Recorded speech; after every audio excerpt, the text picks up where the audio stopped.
Hi guys, it's Dwight Tamayo and welcome back to my channel. Nandito tayo ngayon sa ating layer building number 4 na kung saan ay chine-check natin ang ating bagong repair ng mga cages. So guys, itong ating mga cages dito sa ating layer building number 4 ay puro light materials lahat. So isa ito sa mga pinaka matagal ng mga cages dito sa ating poultry. So dito sa right side natin, kung makikita nyo, ito yung pinagkunan or pinag-pull outan ng ating mga culled chicken. Kaya empty na yung mga boxes na makikita nyo sa aking likurang bahagi. So itong layer cages na ito guys ay converted na into nipple drinker, kaya yung PVC pipe na open na lang dito ay ang kanilang pakainan. So mag-undergo ito ng minor repair at pagkatapos ay ipapa-disinfect natin ito para sa ating paparating na mga CCU na magiging RTL na nandoon sa ating grower building. So dito sa aking right side guys, ito yung bagong repair nating mga cages.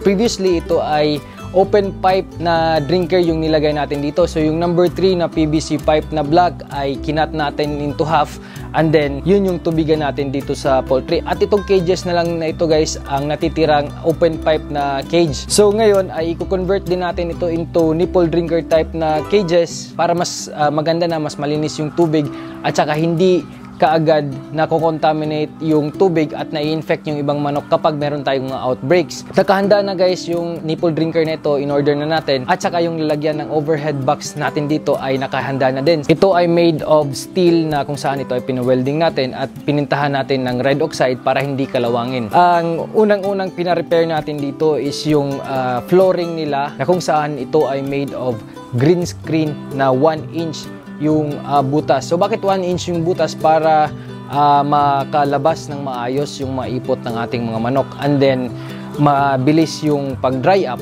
ng mga itlog dahil ito ay well ventilated. So dati guys, nilagyan natin ito ng bamboo sa ilalim bilang support sa screen. Pero nakita namin guys na medyo marumi yung mga itlog kapag bamboo yung inilagay nating support sa green screen natin. Kaya ngayon ay change natin o binago natin ito into nylon na support. So kung mapapansin nyo, meron dyang nakalagay na nylon sa ilalim ng mga green screen ng ating kulungan. Yung feeder ng ating cages na ito o yung pakainan ng ating cages na ito ay ito pa yung lumang pakainan nila. Kasi okay pa naman, nilagyan lang natin ito ng parang stopper sa taas para hindi masyado marami yung wastage or yung kalat ng ating mga manok kapag sila ay kumakain. And then guys, matagal na namin itong pinaplano na baguhin at i-repair yung kanilang drinking system.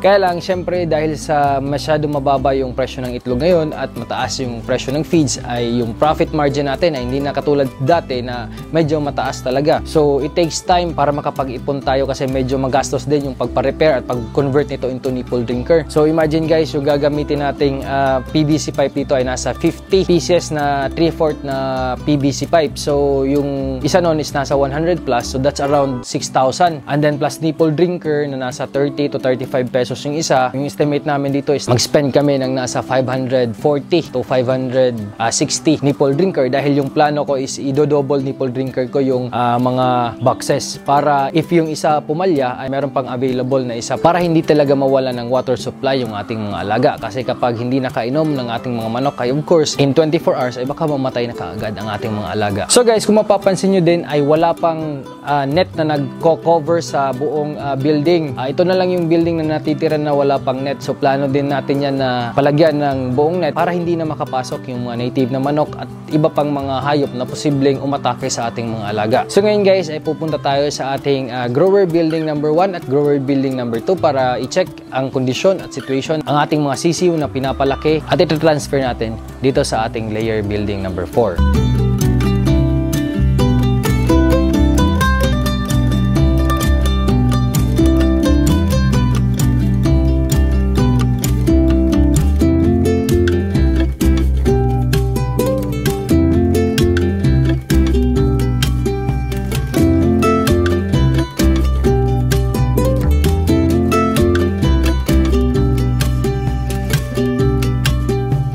So ngayon guys ay nandito tayo sa ating grower building number 1 na kung saan ay medyo maputik yung situation natin dito guys dahil nung nakaraang linggo ay sobrang ulan dito sa amin sa Masbate.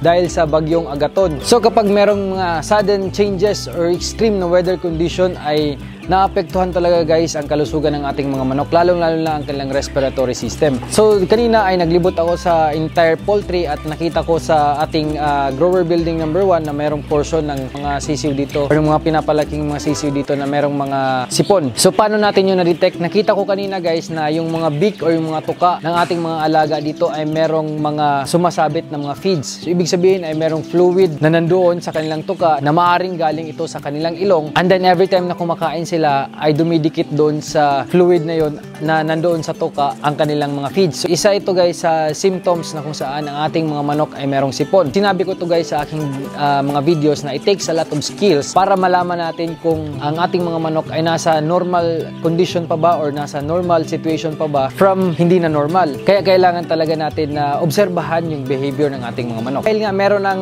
sipon yung ating mga manok ay ibig sabihin meron ng obstruction sa airways nila. So kapag hindi natin in-address yung mga situations na ganito o yung kanilang condition, ay maaaring magkaroon tayo ng mortality dito at maaaring tumaas yung mortality rate natin dahil nasa community cages pa sila. Ibig sabihin ay nagkukumpul-kumpul pa yung ating mga manok, kaya malaki o mataas yung chances na makahawa sila sa kanilang mga kasamang mga manok. So kailangan talaga natin guys na mag-isip ng safest and most effective way para ma-rule out yung possible bacterial infection. So ipinapaalala ko guys, hindi ako isang veterinarian, hindi pa ako nagda-diagnose ng sakit ng mga hayop at lalong-lalo na dito sa poultry hindi natin to sila kaya i-diagnose dahil wala po tayong mga kagamitan para matukoy natin yung causative agent. So yung i-share ko po ngayon ay based lang po ito sa aking experience. So pwede nyo itong i-consider na treatment para sa inyong mga manok. Dito sa amin sa poultry guys, kapag meron kaming mga infections, lalong-lalo na yung sipon, ay automatically kinukonsider namin yung antibacterial or antibiotic treatment. Kasi mahirap na guys, pag late na tayong magbigay ng antibiotics, baka hindi na kayanin at medyo marami na yung ating mortality. So ito guys, yung ginagamit namin dito sa aming poultry, ito ay enrofloxacin hydrochloride or yung floxane. Meron itong 100 mg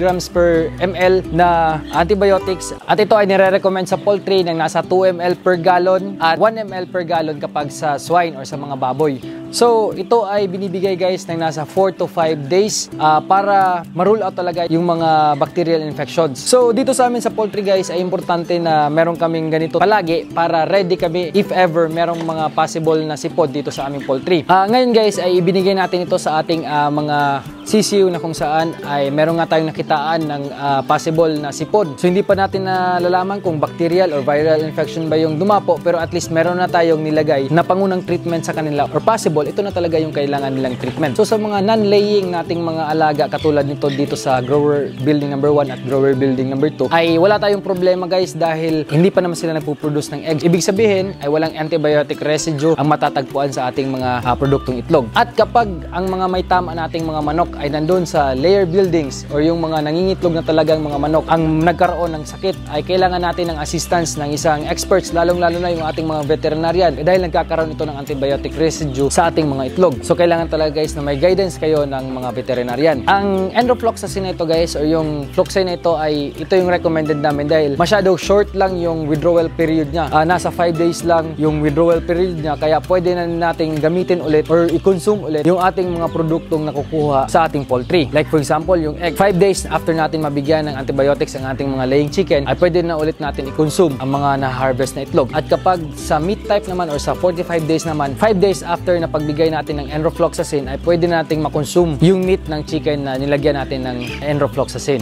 Ito po ay hindi sponsored na video at pinakita ko lang sa inyo guys kung ano yung mga ready to use naming mga antibiotics dito sa poultry para in case meron kayong mga emergency situations, may mga sipon yung ating mga manok, merong pamamaga ng ulo or mata ang ating mga manok, ay ma-address kaagad natin to sa pamamagitan ng pagbibigay ng enrofloxacin. So guys, maraming salamat sa panonood nyo ng video ito at sana ay may natutunan naman kayo ngayon. Kapag meron kayong mga katanungan ay pwede nyo akong i-message sa aking Instagram account, Dwight Tamayo PH, at pwede din kayong mag-comment sa comment section down below. So maraming salamat at happy poultry farming. Bye!